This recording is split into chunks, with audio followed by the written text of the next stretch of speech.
Hello, welcome to Transmission 31. Today with special guests Thomas Hunt and Chris Ellis. We're going to talk about some recent events and we're going to get deep into the ring theory. This is a new theory that you have to learn about, and it's a new in-depth theory that will blow your mind. So first of all, hey Thomas, what's up? Haven't seen you in a while. Hey Theo, how's it going? Good to be back. Great, great. We're doing well.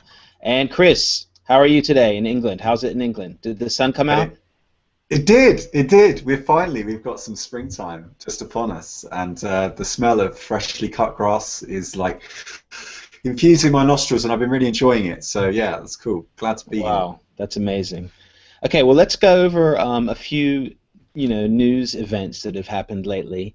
And the first one I want to talk about is Bitcoin Foundation. So there was some leaked documents regarding the Bitcoin Foundation, and as it is no surprise to us, but it might be to others, well, they're kind of running out of money. And not only that, they're running out of membership, and, well, they're running out of steam. I mean, they tried to do an election. Well, first they said they're going to concentrate on core development. And that kind of sounded all right, a pivot. And then they had tried to have an election. That was kind of a failure overall. And now there are these leaked documents that basically say they don't have any money. And there was some different things posted on their website about them not having money or firing people or not firing people. Have you heard anything about this, Chris? Yeah, so I was doing a little blast from the past on Friday on my Twitter. Let's pull up some of those tweets. And I don't know if any of you remember this campaign. It was one of the first campaigns that we ever ran here. And of course, I'm very grateful to Tom for doing it. I was very new, of course, at the time, and I was just getting into the videos. And so I was a little bit shy. But I was really grateful at the time for all the support that people were giving me so that we could have prevented this disaster from happening in the first place, which was that I was going to run for election on the Bitcoin Foundation, and I was going to tear the thing down from the inside, because the whole thing, it was obvious to us. I mean, it was obvious, I think, to anyone who had any sense, frankly, that this wasn't going to work out. And so I was going back through some old tweets. Let's see where they start here. So little blast from the past, right? So it really sort of began here with John Matonis. Government seeks opaqueness for itself, but transparency for its subjects. Bitcoin inverts this paradigm in a non-violent way, and that's from October last year. Think about the irony right now. Here's the post we're talking about. Okay, here's the post. Look it up. It's on our Bitcoin on Reddit. Bitcoin Foundation attempted to release manipulated minutes. Real minutes are out now, and it basically summarized them here. And we've got a whole bunch of "I told you so's" in the comments. So just put that into context. Then I decided I would retweet Andreas's original tweet from, I think it was from July last year, where he said, I can no longer have even the smallest association with the Bitcoin Foundation because of the complete lack of transparency. And then John Matonis then replied that they had excessive transparency. David Gilson said, how can you have excessive transparency? It's either transparent or it's not. And I just kept on tweeting all of these things out just because we had said them all before, and I've said it as well a lot, which is that essentially these people just want to be traveling salesmen. Okay, they want to get paid to go to conferences, they want to live nice lifestyles, they want to prop up a certain middle class standard of living, I guess. But the problem is that the context, it betrays a certain context. So many of us were working hard at actually educating people on what Bitcoin actually was, and we weren't getting paid anything. And we didn't wait to get paid before we acted either. That's a critical thing here, is that you don't have to like incentivize us to do this. We do the right thing even when we don't have to. And all of these people were like getting paid nice salaries, but we didn't feel like they were adding any value. The same criticism has come up time and time again for Ethereum, that they've got an awful lot of middlemen and marketers, but no real doers. And I think it's all coming to the fruit. The final point I wanted to make as well is that the Bitcoin Foundation has this moral dilemma where in order to get money, it has to promise something in return. So on your website, I don't know what it says now. Let me just double check. But it used to say one of the first things it said is Bitcoin core development. It still says it. In fact, let me just go that right now. Now, I don't know if they've tinkered with the workings, but on one of the episodes of the Bitcoin group that we used to do on Friday afternoons, we went through the literature, and on the call to action page where they ask you for money, it actually said, we fund core development. Oh, and by the way, if you want to become a member, it's X amount per month. And I said that's a moral hazard. It's a moral hazard because if you ask people for money right after telling them that your principal activity is funding the core development, the implication is that by funding this foundation, you are going to get some sway over the direction of the code, because whoever pays the piper picks the tune. And it's not controversial. It's not something that we should, be wondering about whether or not it's true. It's plain and simple. It's right there in front of you. And it was so obvious that this was going to happen. So, yes, those are my thoughts on the issue. Well, I'm going to be excessively transparent now and hand it over to Thomas. And I also want to remind everybody, I mean, I think that the Bitcoin Foundation has been self-described and self-defined as a trade organization and a so-called member-driven organization. If that is to represent an open source project or can, I don't know. Certainly something like that could support an open source project if they wanted to, but we see what kind of things can happen, what kind of conflicts are possible when that happens. What do you think, Thomas? Well, like Chris said, we all know what happened. Chris needed to put the graphic up. I called it, and then a little bit of this, and maybe a little bit of that too, and then maybe some of this, a little bit of that, and, well, that's a subject for a different time. But let's just go back to, the Bitcoin Foundation is no more. It was never very decentralized. No, it wasn't. Like I said, and they didn't even say they wanted to. And I really like this.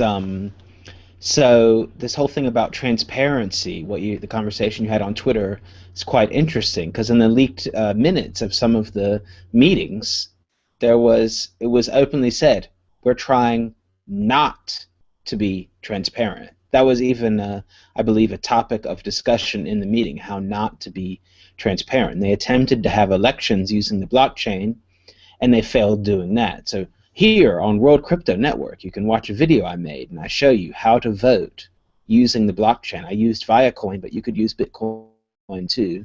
It's quite easy, and anyone could understand, and I just do not get how you can fail so hard by trying to do something. What's that image you got there, Thomas? Remember, Theo, they were trying to gain control. No matter what they're doing, whether it's funding the Bitcoin developers or being the Bitcoin Foundation, they were seeking control. And once again, we've seen that centralized organizations fail. Decentralized organizations are the future. And these are just some words from Gavin Andresen, lead Bitcoin developer, and he says, "You're missing the point of Bitcoin if you feel left out. You can be as involved as you want to be. Just go make something happen. Find something. Find something that you think needs doing. Recruit some people to help if you need help, and do it. Are you waiting for an invitation or permission from somebody?"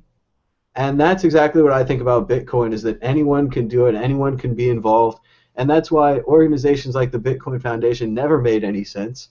It was always like, why do we need a centralized organization to do this decentralized thing? And I agree it would be nice to have a couple of trade organizations, but they would have to be much more transparent than what we saw with the Bitcoin Foundation. Well, this is, have you guys seen the work of Olivier Janssens? I hope I'm pronouncing your name right. I'm really impressed with what he's been doing. So he's basically got himself elected. He did what I couldn't do, which is he got elected to the Bitcoin board, and he's now just trying to decommission the whole thing and resurrect a kind of, well, he's got here a draft proposal for independent core dev funding. So it's an organization that its sole purpose is simply to raise money for core development, which was the original vision behind the Bitcoin Foundation in the first place. It was basically just there to fund Gavin Andresen's time and any other developers' time. It wasn't there to basically pander to regulators. It wasn't there to pump the price of Bitcoin or to act in any way as an influence over the price. It was supposed to, they talked for a while about doing standards. So But what about travel? What about conferences? Come on, Chris. I've got to get on a plane. I need to go to a different part of the world really soon. Well, Can I and this do is that? look, like we had numerous reports coming in from people like Larry here, who said the Bitcoin Foundation sent a rep to Hong Kong who stayed at the Ritz and wanted to meet at dollars bar to woo our local association, a very expensive bar by the looks of it. And this is exactly in line with what we were hearing. And when I met John Matonis in Amsterdam in 2000, I think it was 2000, gosh, what year? 14, last year. Time moves so quite fast. And first thing he did was like pull me to one side, like he wanted a private conversation. He's like, yeah, we want to move to, like, we really want to get offices in Mayfair. So if you've ever played Monopoly before, the British version, you'll know that Mayfair is the most expensive square on the English version of the Monopoly board. It's the most expensive part of London, basically. And I'm like, really? That's quite an expensive part of town. Why don't you go like to Hackney or one of these kind of, or go to East London, like around Shoreditch area where all the trendy startups are, because it's cheaper. And he's like, no, we want to be near the hedge funds. Well, like, why do you want to be near the hedge funds? Your job is to fund core development and maybe establish some standards for like Bitcoin, implementation, not to be like wooing like these investors who, by the way, have a terrible reputation right now for high frequency cheating and front running and all the fraud. And why on earth would you want to tout these people? And I don't know, I became more and more convinced over time that this institution was just here to try and get the price up. And he said that he would love to employ me, of course, but if the price was 1,200, I would. It's like, what do you mean? If the price of Bitcoin were 1,200, I would. Like, you're not thinking, like, the wrong people are getting rewarded right now. Not honest people. You're not rewarded if you tell the truth. You're rewarded if you stymie, if you lie, if you have some living standard expectations that you want meeting, but without really, like, putting it out there. I just don't see, like, none of us, I personally consider myself very lucky. I have received way more than I deserve in this life. I live a very, very comfortable, even though, relatively speaking, I guess to a lot of people in the West, I would be considered very low living standards. But to most people on this planet, I'm not. I'm very well off, and I'm very grateful for that. And if somebody gave me a lot of money, like they are right now with ProTip, I'm not going to spunk it on hotels and flights and shit, because that's downright disrespectful and dishonest when you're living in a world where so many people are suffering and would love a little bit of what you've got. Especially given the advancements in video conferencing technology. We can even chat here with Germany and England, and only Germany goes offline, but the rest of it seems to keep working. So yeah. I know we were talking about Lord of the Rings earlier, because Chris, I want to shock our audience out there. You just watched it for the first time. You've never read the books. You've never seen the movies. What do you think? You've now seen Lord of the Rings. Yeah, so, I kept putting off watching it, and then I was so sort of upset because of what happened with the foundation, and also because of the conversations I was having with CryptoKit on Twitter, because I'm building this tipping app called ProTip, and it's just supposed to be a good, honest, open source project that helps people get paid. No agenda, no like, we're going to close source this, we're going to make this price, we're going to lock you in, we're going to make you use our platform and you can't use anyone else's platform. Really nice, just like integrated open source that lets anyone pay anyone peer-to-peer without any middleman. And the problem is that I was just finding it frustrating because I thought CryptoKit was open source. Anthony Delorio had publicized at the time when he released CryptoKit, which is, by the way, if you don't know what it is, it's a little browser extension, a Bitcoin wallet in your browser, runs in Chrome, and it lets you pay Bitcoin addresses frictionlessly, very, very easily. And at the time it came out, I thought it was great, and I was really excited about it, but then nothing seemed to happen for a long time, and the code development ceased, and then by coincidence, I was also interested in tipping anyway because of these shows, and we needed to make them sustainable. And then change tip in November, that's all in history now. And then so I wanted to try and bring it together, and so I had worked with my developer about integrating CryptoKit's code, and then all of a sudden it turns out that CryptoKit are saying now that it's not open source. And I just felt like, why? Why not? Just why can't you let go of this? So I had to watch The Ring, partly because I felt like I know what The Ring's about, and I know there's this scene where like everyone's trying to like have their private desires met. Everyone's got their own private sense of justice and their own ambitions in life. And The Ring, they think, is the power to that they can unlock that. And so the problem is that then, Frodo is then, his duty is his debt is to look after this thing, because he's not taken by the power. He's not power hungry. So this is kind of like, he's got to go on this mission, but then when he finally comes, spoiler alert by the way, when he finally comes to let the ring go, into this fiery doom, there's one place in Middle Earth where you can destroy this thing in this kind of, in this fire. He hesitates, and it's like this one ring is the ring to rule them all. So there are like 9 other rings. It's like a multi-sig. Okay, you've got like a Bitcoin multi-sig with a hierarchical deterministic wallet, and you've got like a master seed that can overrule all the others. Okay, and this ring overrules all the other keys. And this is what the banking system does. It says, right, we're all going to play by these rules, except we've got a little cheat sheet. We've got a little key that lets us override everything else. And everyone's like, really? So you won't play this game unless you can cheat first? Is that what this is? Why do you get a different set of rules? Well, because, accidents happen and we might have to go back through things and change it. There are frauds and chargebacks. We need all these protections. But the truth is that's not the real reason. The truth is they want the cheat sheet. They want the ring, the master key, because it's convenient for them sometimes to go back through and change things. And so I wanted to understand Gollum. I wanted to understand his psychology, because I felt like what I'd learned about it, he represented everyone. And he's kind of got this dual personality where on the one hand he wants to do the right thing, and he wants to be loyal and committed, and he wants to help the hobbits get to the big fiery place where they can destroy the ring. But on the other hand, he is power hungry, and he has private desires too. And he wants to have the ring, his precious, and he wants to, connive and scheme to get it off of the 2 hobbitses. And so they go on this, big long journey. But it turns out that there wasn't a character in the whole story that wasn't bewitched by this ring. That when they saw it, even the ranger chap, I forget his name now. Forget all their names. Strider, that's it. Even he was a little bit tempted by the power of the ring. And remember the Elvish queen as well. I forget her name, but her face changed, the whole thing. Even Gandalf. Yeah. Gandalf had dreams of power. All of them, except for these hobbits, were completely pulled in.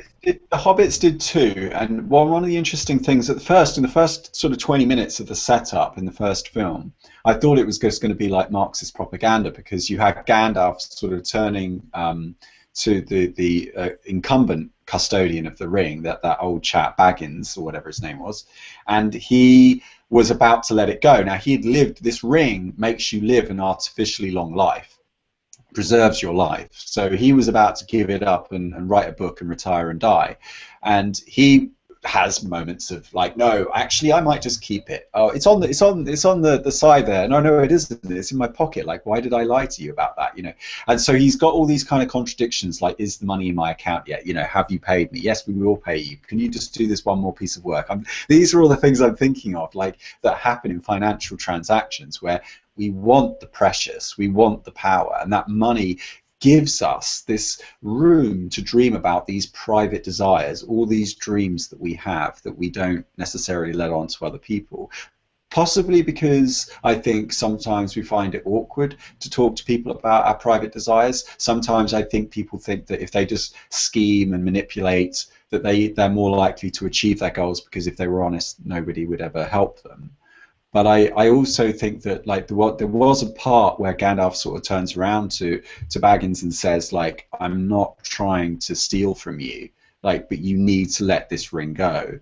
And that, to me, almost sounded like justification for taxation. It sounded like, look, we're going to have to inflate the money supply now. This isn't theft or anything. It's just that sometimes you've got to let go of the power. Sometimes you've just got to detach yourself. And I did feel a little bit like that at times in the film, that this was like, but it did tap into a psychology that I think doesn't get talked about enough, and certainly not in a candid way.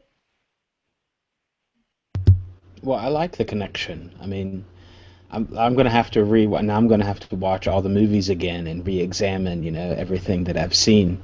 I mean, I just thought that the key, I mean, the ring could be a lot of things. I even called it a key because, like I said, a ring could be a key in a way, and I was saying that, you know, although a ring can go on any finger, it doesn't fit on any finger alike because it fits on it in a different way because of the size of your finger. So in a way, it's similar to a key. I mean, your finger, or maybe your finger is the key. Anyway, I really like the what you did with that and how you kind of, drew the parallels. I think that, yeah, maybe some people think that the ring is Bitcoin. I mean, you said it's money, because it's a popular picture, with Golem and he's holding Bitcoin, and it's kind of like a joke because people are like, oh yeah, I'm hoarding, my Bitcoin, I'm collecting them, and my precious Bitcoin I will hold forever, and this kind of whole thing, and so that's why the whole relation to Bitcoin kind of came in, I think, from that meme that was going around, and it's a really popular thing, and the reason that it's funny and people is because it's true, because people really got it, they related to it, they're like, well, yeah, I feel like that, or I've seen people that I think are acting like that a little bit. I mean, more in a funny way, but it could also be in a really negative way too sometimes. And I don't know, Thomas, what do you think about the ring theory? Well, I also want to go through and spoiler alert, like Chris said, of course. Let's talk about the end of the film. Let's talk about the real end of the books that was cut out from the movies. Now, I told Chris about this earlier, so I'm just going to repeat it. But basically, in the books, the hobbits go back home to the Shire, only to learn that evil has come to the Shire as well. Trolls have moved in, and they've enslaved all their friends, and even Sam's barmaid that he loves so much is now a slave. Everything's been changed over. It's not pretty anymore. It's being industrialized. Evil has come in, even to the Shire, and that just shows that you can't stay home and do nothing. You have to go out in the world and make change. And that's the message of the books and the films, is that there are great and powerful forces moving against you, but even someone like the hobbits, even these little itty-bitty creatures can have a great change against every large force. Yeah, I really like that. So we do have some questions from our watchers. Thanks a lot for Infinite Radio asks, is there any place online I can get a free download of Human Mortality?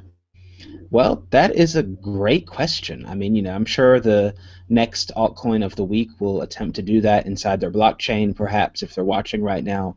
But, I mean, Well, and morality. Chris and I were talking about this, the lack of morality, that there is no Jiminy Cricket, no little conscious, or what's the right word?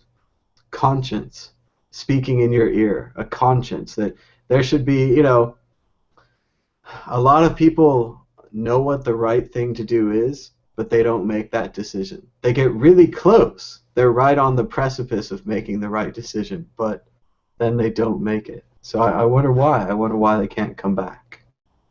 Well, the Yeah. problem at the moment is that we're relying on people doing the right thing even before they're paid. So it came up the other day in a thread of conversation, again, part of my exasperation on Twitter venting itself out, was that I'm just sick and tired of these developers who only work on good projects if they're paid to. And a lot of people chimed in saying, look, there are lots of really cool open source projects. Yeah, I think that there are. What I mean, though, is it's not about, and then one Ian Grigg came up and said, I think a lot of open source developers practice cognitive dissonance. On the one hand, they want to save the world. On the other hand, they want to get paid. And it's not either or. And I agree, it's not either or. It's about a sequence. consequence. It's about doing the right thing Well, and first. like I told you earlier, it's a bit of that Ben Affleck movie choices where you do one for you and one for them. If we could get programmers to work on Mm, a paid project, make some good money, save it up, work on an unpaid project, release the code, help everyone with the software, and then go back to a paid project, like we'll understand that you have to go back to a paid project after a long period of not being paid. Like, but once you start establishing this cycle, and I think more and more as we develop online reputation, where you can say, oh, that person likes to make videos. If we pay them, they'll make videos, and there'll be less of a gap between this, one for me, one for them. And for the programmers, oh, you like to code on an open source project, you like to help the world. Well, there are people we can get to support that, and we can reduce your time between projects, don't you think? mm. I like that idea of reducing the time. Yeah, I mean, you get that. I know artists that basically do exactly as you described, and it does sound good, but it's just not always viable. And in the long run, it can be for they say, okay, I've got to do a commission piece. It's just painting by numbers, but it pays. And then for that, if I get a few of those, then I can do my real stuff.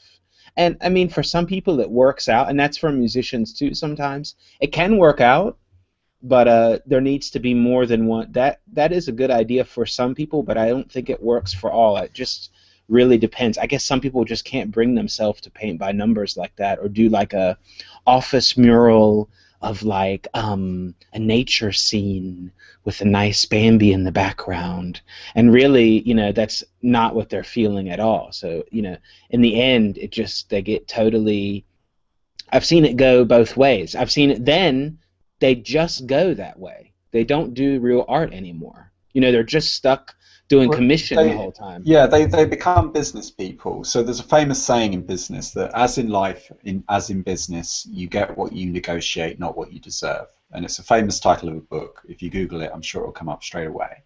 And I used to work in the photographic industry, I used to work in the film industries, and I saw all the time lots of very talented people not getting rewarded, living very unfulfilling lives, who couldn't get work because they weren't business people, they weren't connected, they didn't have rich parents propping them up. And I just felt a strong sense of injustice. And I also saw a burgeoning marketing department, of which I was, associated with, because I worked in trailers and I did, special effects on the stills and all that kind of stuff. So I kind of got to be around these people, and I saw like how much they were earning, and I saw the expense accounts and all of the extravagance and the lifestyles and stuff. And I'm thinking, hang on a minute. So you're being paid all this money to promote the film, and then that goes into the budget of the film as well. So now it's like people are basically paying at the cinema so they can be sold the film. And it's like, but what are you selling? And in the film industry, we've got this saying called conceptual integrity. Like, are you sticking to the integrity of the concept, or are you just some suit who's got some fucking research that's told him that if you put tits and car chases in, that you're going to get 10% more on the profit margins, you're going to see an uplift? Like, what is your, and obviously the film business is full of very, very almost apocryphal stories of directors walking off, or obviously everyone knows the story of Coppola almost getting fired off the set of The Godfather early on because he wasn't putting enough action sequences in. He was $400,000 in debt. Sophia was on her way, she was about to be born, she ended up making a cameo at the end, and he was going to get fired. And of course, he saved the day with that famous scene in the restaurant where he has, Pacino, shoot this cop, and it was like a whole big thing. And okay, I can see that he can do the action now. But if if the studio had their way, that Godfather never would have been ranked one of the best films of all time, never. And the point is that publishers are not artists. What they do is they drive demand. So they tell the people what they want, and sometimes when they're at their worst, they give people too much of what they want, which actually gives you cancer. But like, literally, giving people what they want will give you mass media. It will just give you a horrible trend line of averageness. People don't listen to what people want, but give them what they need. That's what we have now with this sequel-itis going on. No one will take any risks. No one will tell any new stories. Right. Our culture is repeating itself because that's the safest bet Fast and Furious 7 is the safest bet in all of Right. movies, and Right. obviously there'll be a Fast and Furious 8. But the thing is that as an entrepreneur, you're not only there to anticipate demand, but you're also there to be creative. So you've got to have courage. Like when I was tweeting a couple of days about how upset I was that Derek Muller of Veritasium YouTube channel, he makes some awesome physics videos, like really helps people to understand complex topics in physics and science in an understandable way. I love this guy. I think he's a legend. I think he's brilliant. I watched all of his videos, some of them several times, and he's helped me understand a lot of very complex subjects. Now, like us, he also needs to make his work sustainable, and his videos are like really high production standards. None of this like YouTube live streaming with jerky audio or whatever. No, he makes HD quality videos explaining really erudite subject matter and does a bloody good job of it. And he was like, okay guys, I'm going to move over, I'm going to put some of my videos on this new channel called Vessel, which is a bit like Patreon, which allows you to subscribe to my videos. My videos will still be free and they'll still be on YouTube, but I would like it if you could support me. Anyway, he got met with a whole bunch of trolling and then people saying like, oh, you are just selling out and you're going commercial. And he ended up having to make this quite sort of, you know, defensive sounding video on his own private channel where he was like, I don't get why you guys are so upset. I mean, I was basically been making these videos for free now for X many years and I put all this work in and I'm going to be running out of money soon. And I was just trying to start thinking about ways that I could monetize it. And I think people have this dichotomy of like either you're like, you know, really like artisan or you're like commercial, but you can never be both. And the thing is, like, the problem with Vessel is the trolls had a point slightly, somewhat. Not with the tone of that response, but with the subject matter. The problem with Vessel, as with Patreon, is that it's not really like Vessel at the moment advertising that it's free, but it's not really free. Like, we all know that you're taking our private viewing information. We all know that, you know, we sign up with a credit card and then we like forget to cancel it like after the 3 months, you know, cooling off period or whatever. So this is cowardice, right? The reason why the banks or even AOL or Audible do this a lot, right? They'll set up like a standard, you know, subscription service and they hope you forget. Why? Because they lack the courage, they lack creativity. They are run by managers, pen pushers, really dull fucking individuals, frankly, that I had to spend way too much time with, who want to capture the creative people and they want to regulate them. They want to tell them like, this is what you have to produce. We have to regulate the inputs. We'll control you with your salary. We'll control you with the terms of the contract. We'll keep closing contracts and reopening contracts with new terms in them. You'll then have to pay a lawyer who you can't afford to tell you what this really means. And I'm sick and tired of it. And that time is up. You know, this is like the aristocracy have had it. They've had that day. And now they have to move to one side because people are desperate. They're, you know, really wanting to like get their ideas out there. They want to build stuff, and we live in this decentralized age of you know, self-determination. I have the, you know, the tools of control. My laptop is now like a factory. I can produce all these things. My phone is like, you know, a camera. It's a writing device. I can be a journalist with this thing. I can do so much. And people really want to start taking control for themselves. So that's why I think the Ring theme. Just want to bring up one point about the ending, okay, of Lord of the Rings, the third and final film. Did you notice the way that Sauron, who has this eye, so this is like the same theme as the Ring of Gyges. I don't know if that's where Tolkien got the idea from it, but in ancient Greece you had this myth of the Ring of Gyges, where if you wore this ring it gave you the power of invisibility, which would mean, as Plato says, that you could be a tyrant, and the definition of a tyrant was that you could see others without being seen. That was the definition of a tyrant.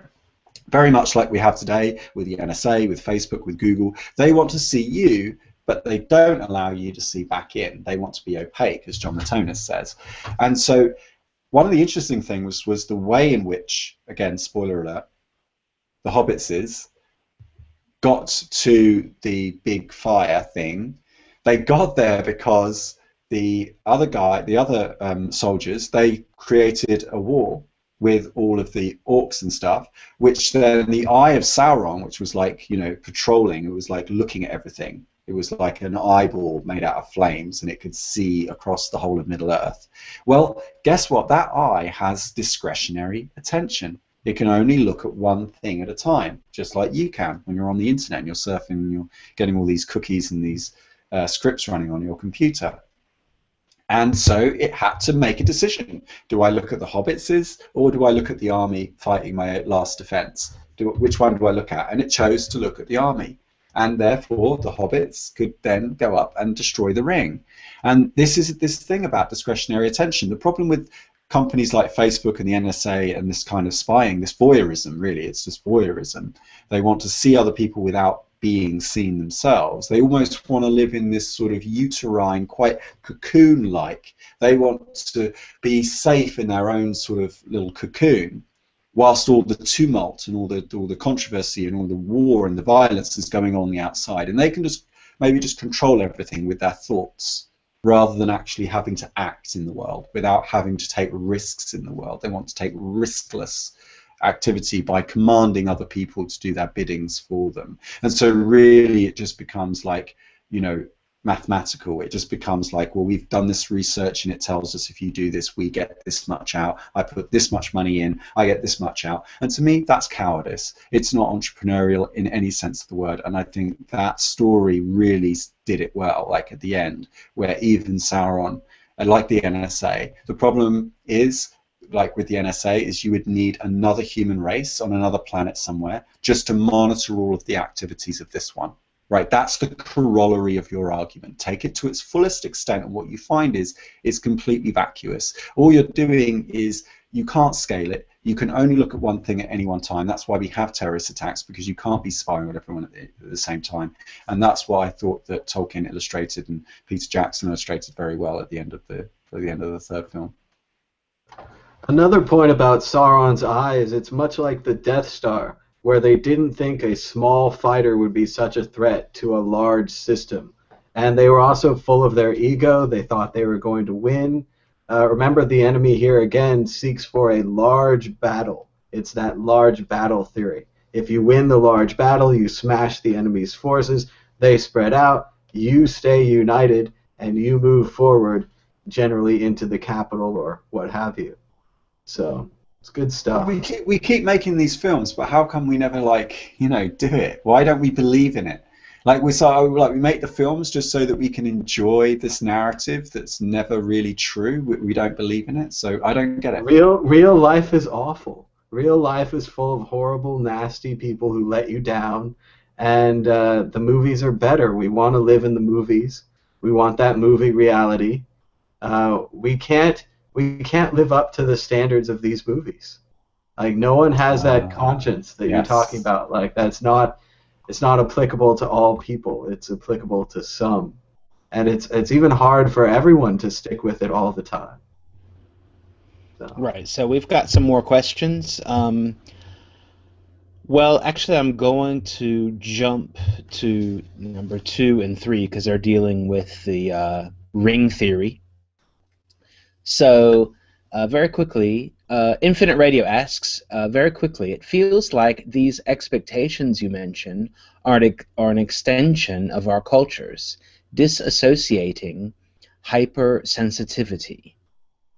Okay, well, it's not really a question.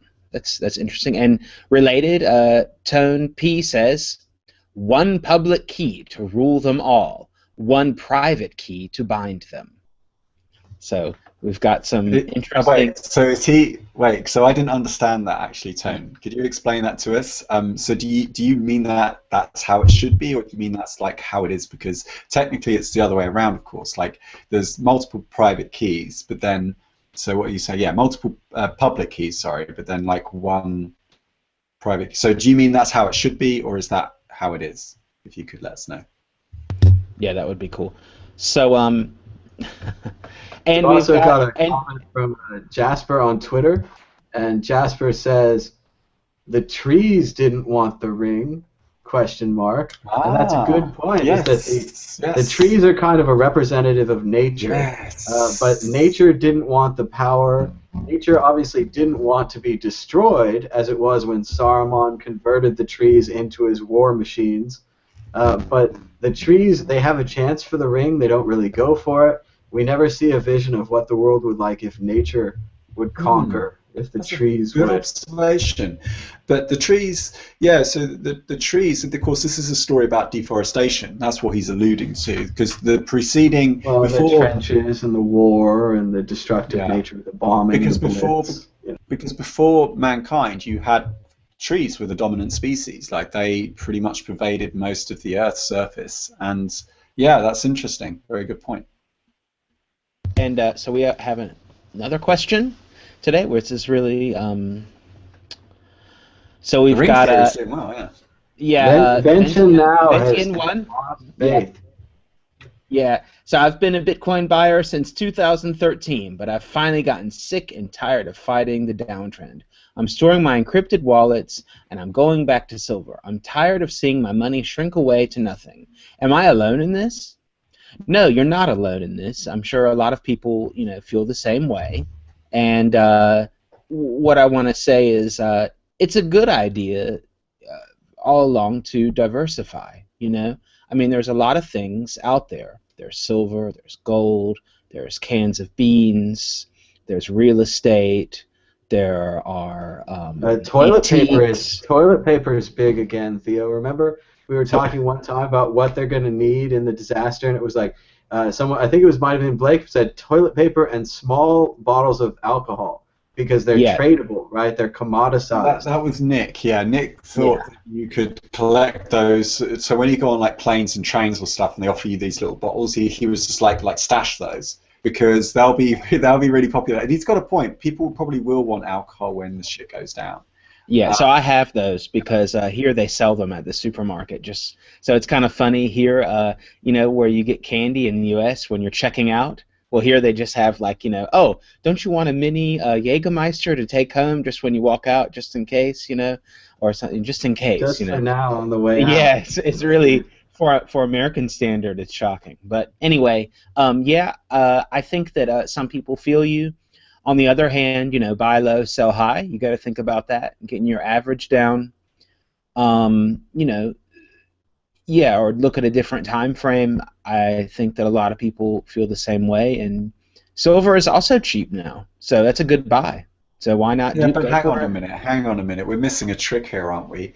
Don't buy into stuff like as an investment, which is still like software and development. I mean, the thing is, the reason why these crashes happen is because people get exuberant and they buy in too quickly and they've, again, private desires. Everyone's got their own little private desires. Everyone wants to like make it to the Cayman Islands and then World War III can all go off and it won't matter because I'll be sipping pina coladas on the beach. You mean The the thing exit strategy? everyone is thinking the same damn thing and not everyone can have it, and so then of course liquidity kicks in and people can't afford to pay their rent anymore and they have to start cashing out their bitcoins, which is what happened. A whole bunch of basically lower middle class people, mostly who worked in IT or were assistants, right? All of us in Bitcoin, let's be honest, all worked low level IT management style jobs. We were basically lackeys, most of us. We were mostly just shadowing other people or we were juniors of some kind, okay? You might be Then, a then lackey. I was a toady.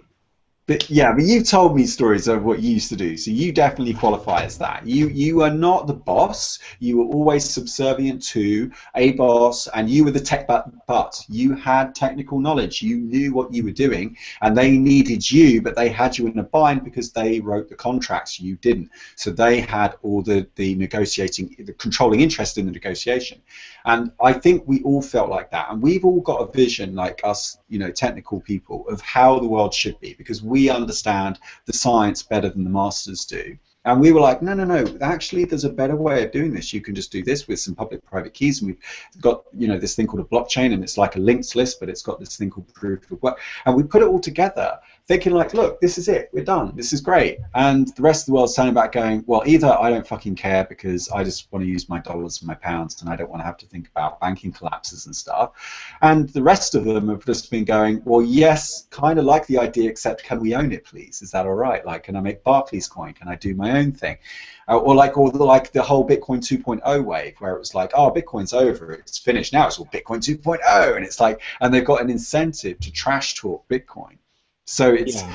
like don't invest in it. And silver is just as bad. I mean, frankly, look at silver. Like just live for today. Like just I think the problem is that some of us need savings. We need a safety net, some of us more than others. And I think another thing that a lot of us have in common within this ecosystem, I've noticed, is that we need more of a safety net than most other folks. And so as a result, like to us, like, you know, some people it might be £10,000 is enough of a safety net. For some people it might be 50,000 because they have other, you know, comfort zones. So yeah, silver I don't think is looking very healthy right now either. Diversity is key. You gotta get your diversify. You gotta you're not shilling silver today. You know, you gotta divert. Yeah, silver is low. You're right, and I think that he knows that physical silver in your hand is the way to go. We do have some new developments. We've got Voltaro, and you know, so there you can just, you know, send some Bitcoin over, and you can buy gold directly. So you're just trading.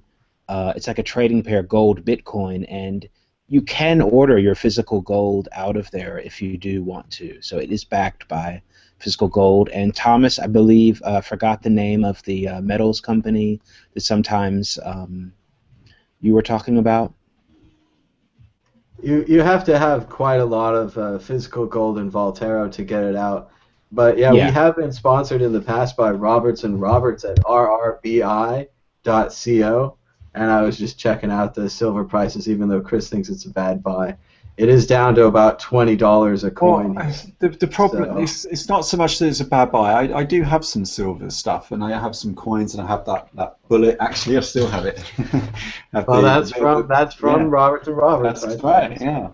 And look, I don't mind it. It's just that, you know, pinning all your hopes on an asset because of some narrative that you saw in a YouTube video, or because, you know, someone had an agenda and they told you very persuasively once upon a time that silver was the ultimate currency. That has been, and it's all started with barter, and then they had these receipts for the gold and stuff, and they started exchanging them. We all know these stories. We've all watched these videos. But remember that they've got an agenda, and that agenda is that they've got a large position in this commodity. They need you to believe it, and a lot of these prices you don't know what causes them. There's a lot of things going on behind the scenes. The only way to make money out of this kind of controversy and volatility is to be the middleman. The smart money isn't buying silver. The smart money is running the damn exchange, earning fees off of all of you lot. Like going out there going, oh, I must put all my money into silver. Well, no, like take a diverse approach. The problem at the moment is that most people don't have access to ways of protecting their wealth. Everyone. Well, and I wanted to say that here's another option that people have for hedging. There's a new company called BitReserve at bitreserve.org, and I've met some of them recently, and I hung out at one of their parties in Vegas. And basically, BitReserve is a website where you can send in your Bitcoins, and then you can buy fractional shares of gold or USD or euros or other types of currencies or things to hold. And like it shows here, they just put it on like a card. So you could put like $5 on a card that would like represent gold. And then what's neat about their system is you can just spend direct from your gold card. It just transfers gold from their system to Bitcoin and then out. So it's pretty interesting stuff. You can try it out at bitreserve.org. And you know, it's not funded. That's just something that I thought was interesting. Right. Yeah, I'm not funded by Voltaro either, but yeah. So we are seeing. Cool too. I've talked to them as well, and you have to have a large amount of gold to take it out of Voltaro, but it is a good idea to have these hedge options that are starting to come up where you can store like a virtual gold token instead of just, you know, keeping everything in Bitcoin. So we can diversify. Also, I guess while we're talking plugs, BTC Jam, you could store some of your Bitcoins in a loan, which is also like locking it down. So. No, it's not like locking it down, Tom. I've got to defer with well, you. It's like it's giving your money to a stranger on the internet who probably isn't going to pay it back because it's on the internet. They'll probably pay you interest. So it's another investment. No, that's not true. They're not probably going to pay you interest. If I pay some stranger on the internet, what's the incentive for him to pay me back? I'm not allowed to know who he is, right? Eventually, there is an arbitration system where the identity of the user could come out. So if they do repay with interest. But it is another investment, it is another risk. Like the risk of Voltoro or BitReserve going out of business. We're all taking risks. When we trust our money with someone else, you take a risk. Yeah. And that's part of the the brilliance of Bitcoin is that for the first time we can have a digital marker, a digital asset for our money that we don't have to trust with another system. Like the bank, I hold markers for my money that I trust that the bank will accept later. With Bitcoin, my markers actually verify independently with the system. Yeah. Uh-oh. Sound like Theo's going on max headroom on here. Oh, wow. I read a great article about max headroom this week. I don't know if you guys caught it. It was the oral history of max headroom. Big, long article. A lot of interviews. Interesting way that show came about. And a very interesting show if you haven't checked it out, Max Headroom. Very cool, very cool. Well, look, whilst we're on the topic of promotions, I thought I'd just give everyone an update on where we are with the ProTip crowdfund. So yes, we have, we're almost up at 8,000. Of course, we still have that money that's due into us from the auction, which is about 2,000. So we technically, I can't say we're over 10,000 because I do need to wait for that money to be deposited, and we are having some issues there. But yeah, so we're about 7,900. It'd be super cool if you could donate to this whilst we're on air. It would only take you could pause this video right now and you can send us some Bitcoins. And look at that. We've had actually over $3,500 worth of Bitcoins. Of course, we have had to be selling the Bitcoins on the way down just because all of our expenses are unfortunately in pounds. And so we have had to be selling. Otherwise, we would have loved to have kept them. And maybe we can one day with your help and support. If you want to, you can go over to our Indiegogo campaign and you can tip us in regular fiat money. And we've got some really, really good swag up for grabs. You can actually try out the demo version, which is on the Chrome store now. We've got 33 people trying it out. For $25, you get early access. If you fund us for $50 or anything above $50, you will get access to the ProTip t-shirt. You will also get access to the early version of the app. Then for $100, we're going to be giving you a very special badge. If you're a Twitter user, you go to our updates page, you can see the Huffington Post there. We actually do have, these are some of the goodies that we're also giving away. This lovely badge here that Leo's going to implement into the wallet, which means that when a ProTip user goes to your Twitter page, it will show like a little star or some kind of emblem next to your name to say that you are a ProTip sponsor. So that's really, really nice as well. I want to say a big thank you to Mark at Bittylicious, which is a really super easy way to buy Bitcoins here in the UK and I think in some other regions of the world. Who actually has supported us to the tune of at least $300. He's also been helping us convert some of our Bitcoins into pounds for us. And so I know that he's been very generous there with the exchange rate and commission free too. So yes, thank you very much to Mark at Bittylicious for that. I actually have bought, that's an authentic recommendation. I actually bought some of my early Bitcoins through Mark, so I can vouch for him. It's a very good website. And he was an early supporter of the Mad Bitcoin show. So thank you very much to Bittylicious. Right. We've also got, if you go to the Google Chrome store, you can write a review of the ProTip demonstration pre-release. You just click right here. You click on reviews. Look, it got 5 stars. I loved it. It says ProTip is the easiest way to tip online. ProTip's automatic Bitcoin tipping is the software we have been waiting for. ProTip will reward creators for their work. Isn't that nice of this person here? It says Tomas Hunt. Tomas Hunt. Who is this? Who is this mystery masked man? But you too can review ProTip, and you can write maybe a more authentic review. But it's good to get some reviews on there. Doesn't cost anything. So. Theo, I'm just talking to Theo on Skype. He says he's going to be back, so don't worry. Everyone's coming back. Well, let's see. We've got some more questions here. Vention Empty Now says, silver goes up when we drop into recession. I bought around 16, sold 1/3 of my silver around 34 in 2012 as a down payment for the house. He got the house on sale, and now it looks like we're going to a recession again. So he says silver is a good buy and that everything goes in cycles. So you just have to hold on for those cycles. I agree with the cycles, and if you're familiar with like Elliott wave and stuff like that, like yeah, I agree that everything goes in cycles. I just wonder why we can't all just have the same access to the markets. Why doesn't everyone just play by the same rules? Why do we have to have like? Well, it's not a level playing field. It's never been. We have the ability to make it a level playing field. We just don't want it enough. We don't want it enough. That's our problem. And this is what's bothering me about all these like high frequency cheaters coming into to Bitcoin as well. Like there's all bunch of, stuff going on. I don't know if you saw the tweet, Theo, actually you sent it to me. Let's get it up.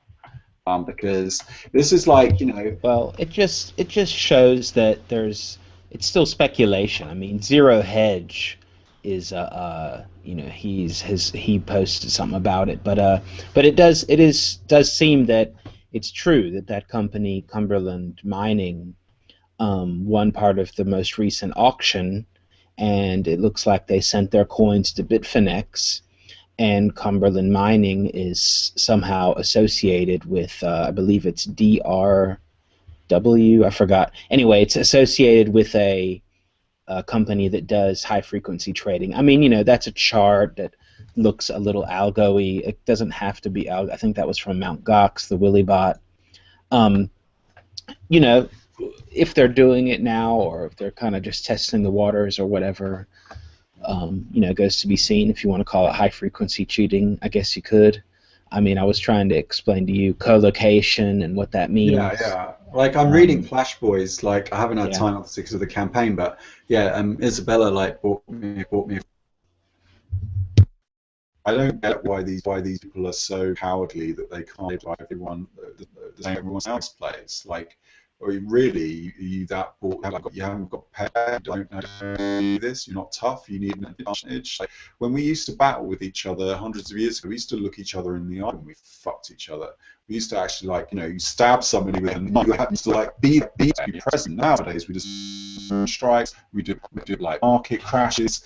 Why don't we have the courage and integrity? Say, look, I don't want you to exist, so please could you fuck off here, bye. And it's like, well, at least you were honest about it, rather than just starving me, rather than like denying me accommodation, denying me all these other things with your stupid market forces. It's just completely unconscious. Yeah, sure. I'm all for looking people in the eye, of course.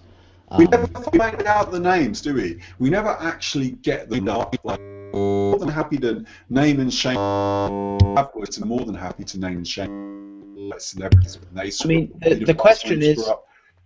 The question is also what are the rules and who sets the rules, and are we going to play by them? I mean, so that would be the thing. Then don't do business in that market. But there's not always a choice. Oh yeah, right. But living isn't a choice. You don't get a choice. But I'm agreeing with you. I mean, you're saying we don't want it enough. Yeah, but that because it boils down to, saying, okay, well, if those are the rules of this market, then I'm not gonna go to that market, or I'm not gonna use that exchange, or I don't know whatever it is, because I don't like how they're doing business.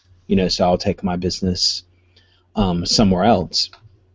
We don't know. It's also speculation. We don't know, if there is no confirmation that X hedge fund is doing X, but it seems to be so. This is just what I just showed you, that little, about the auction, who won it, and so it seems like that's what's going on. So and we do have breaking news right now. I'd like to announce that via Twitter, I can, for the first time, tell you that Hillary Clinton is running for president in 2016. Wow. Even more horrifying than that, if you look at this right here, this is her logo. It's an H with an arrow through it. It's very strong. If you hear the word strong, you've got to think fascist. So yeah, it's very fascist. And then here's her first webpage, which is "This Starts With You." Let's see if we can get a larger view you think here. Her H is fascist? The H with the arrow symbol through it and the line through here? It could be. I'm kind of joking. I mean, almost all logos could be interpreted. But you're right. It does have that kind of sharp. It's not soft. Very it's not soft. H. She's gonna change things with that arrow. Like that's an arrow that points forward. Yeah, but it's pointing to the right. How old is this dynasty now? Like this Clinton dynasty of like same old lines getting into like why civilization is a fuck up. It's a fucking tragedy. We're run by a bunch of cowards and people that don't encrypt their phones and like deliberately waters and I don't. Well, remember it gets worse when we learn that Clinton's opponent is going to be Bush, and that it's going to be Bush versus Clinton again. There's a graphic going around that says, "I'm ready for oligarchy." Jeb Bush, Yeah. the brother of W. Bush, who was previously president, and that would be that the first time that a father's ever had both his sons become president. That'd be quite something. Why isn't Ron Paul running with Jesse Ventura as his running mate, and they just say forget it, all or nothing? I mean that. I mean, Oh, they don't have. We got Rand Paul this time. Yeah, I We know. got the wrong guy. Rand Paul is accepting Bitcoin, but I don't know. I'm pretty pessimistic with the whole election thing, and Rand Paul doesn't really excite me, to be honest. With a Well, lot of things remember, he says. the Hitchhiker's Guide to the Galaxy is real now. And in The Hitchhiker's Guide to the Galaxy, Douglas Adams described the president of the galaxy as not a person who actually did things and influenced things, but as someone who distracted everyone from the actual runnings of the galaxy. And in this regard, Zaphod Beeblebrox, a.k.a. President Obama, was the greatest president of the galaxy ever because he was the best distraction. And that a lot of other things from the book have come true. I have this electric thumb now called an Uber. I can transport anywhere in the world like a transporter. I just stick out my electric thumb and a ride comes by and picks me up. And it's also true that politics is becoming a big joke. And I don't know who still believes in it. But if you look at Bush versus Clinton and you think that's a choice, that there's like some kind of democracy between those two. Yeah, definitely. So we've got even more questions because today we've got a lot of people interacting, and I'm pretty happy with that. So over in our favorite TeamSpeak Whale Club, Rick asks, if the Bitcoin Foundation is dissolving, what is happening to the core development? Is it also going to dissolve, or is someone going to pick that up? I think he means the funding for it, and how that would work. And on past shows, we brought up that you couldn't even find the Bitcoin address for some of the core developers to donate to them. Mm-hmm. I think they changed it in the meantime. I don't know if they were watching or just Gavin Andrews was hiding his. You could find it if you looked hard enough. It turns out that he's also got one name account, which is like where you can look up people's addresses, but he was advertising it. You had to go out of pay to find. You had to ask people, right? You could just Google it or anything like that. So it's clearly that they're interested in Bitcoins. Gavin Andreessen went on record with Financial Times a couple of months ago saying that he was selling his Bitcoins, had been selling his Bitcoins, and was buying. So great, well done, great public relations. I don't know who the fuck is advising you. It's not a very good thing to say because you're in a privileged position as the chief scientist. You've got access to information, and I'm pretty sure that would be illegal if you're working for like a public company. You just go around like telling people that the very project you're working on, the asset, like I'm just selling mine, and I'm, without any qualification whatsoever. But I know what he's trying to do. He's trying to be clever, and he's trying to down hype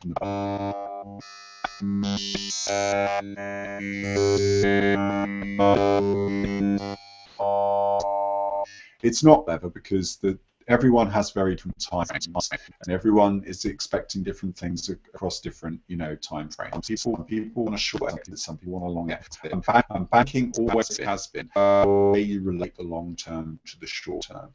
And you're not doing a very good job of that right now, Gavin. Like, you're really not helping at all. You do have an answer of what's going to happen with the core funding development, and that is the one, the post that I put up earlier by this chap here called Olivier Janssen. He's an early Bitcoin, and also like an angel investor, I guess, or an entrepreneur, and he is paying right now to. Yeah, Chris, we are having some major sound interruptions. Perhaps you could disconnect and reconnect. We do have another update from Twitter. Preston Bird has written in to share us Mike Bird at BirdieWord, and he has found the fascist link to Hillary's logo. This is the internet, so things happen fast. And here we are. Clinton's logo reminds me of the Hungarian Arrow Cross Party, who were World War II era fascists. Sorry. And I agree with him. I'm sorry, too. I don't want it to be a fascist logo.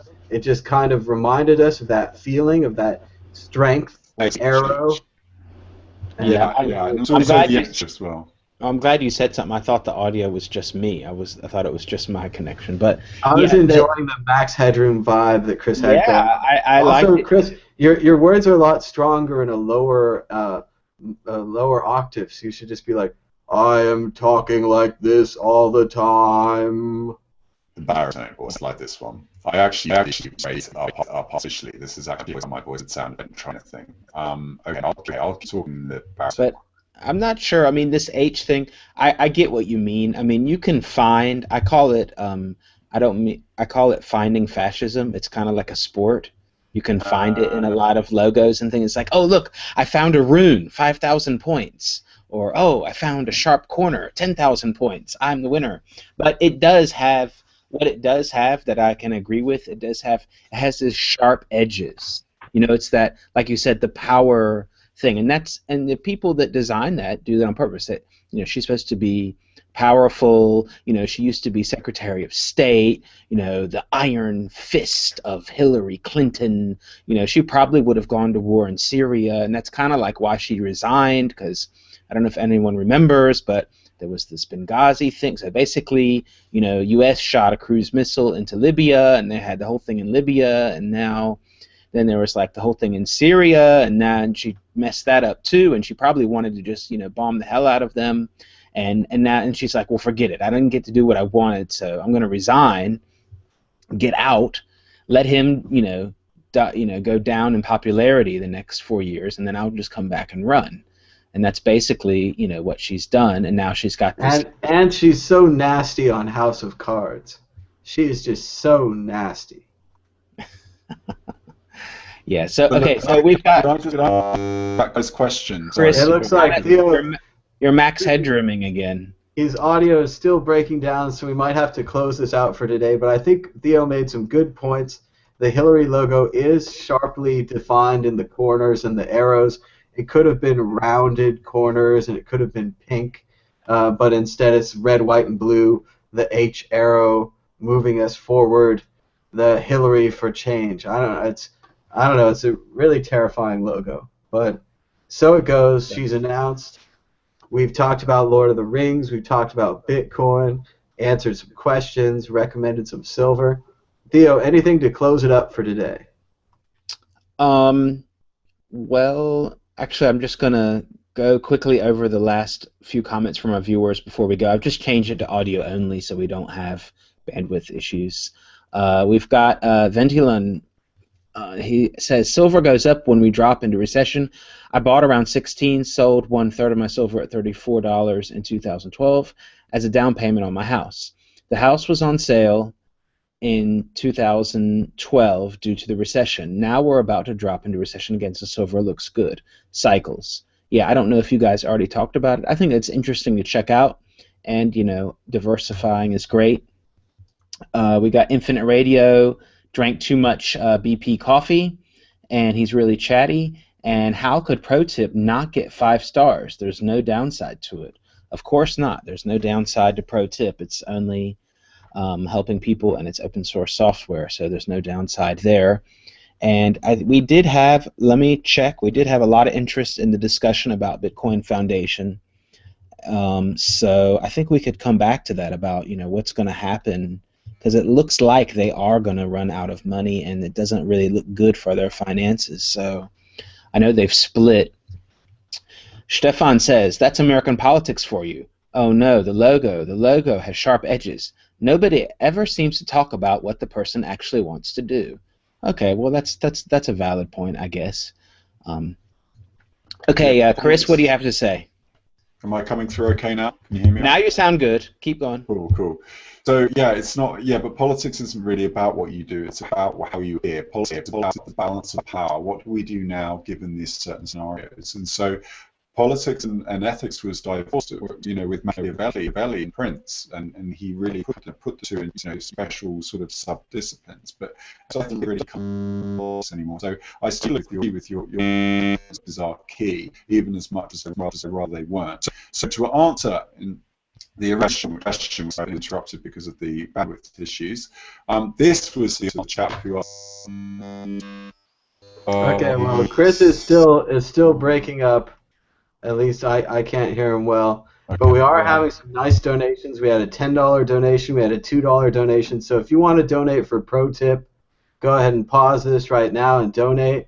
I think we're going to close the show for now, and we'll be back soon with more updates on ProTip. We've got about 3 days left on the campaign to bring you open source automatic Bitcoin tipping in the web browser with full privacy and security, no third parties, no middlemen, no fancy companies. And I think Yep. that's going to be about it. And So until that was Transmission 31 with Chris Ellis, Theo Goodman, and Thomas Hunk. Check out protip.is, check out madbitcoins.com, check out transmission.rocks, check us out on Twitter. We're easy to find, Bitcoin Potato, Mad Bitcoins, Mr. Chris Ellis, and thanks a lot for watching.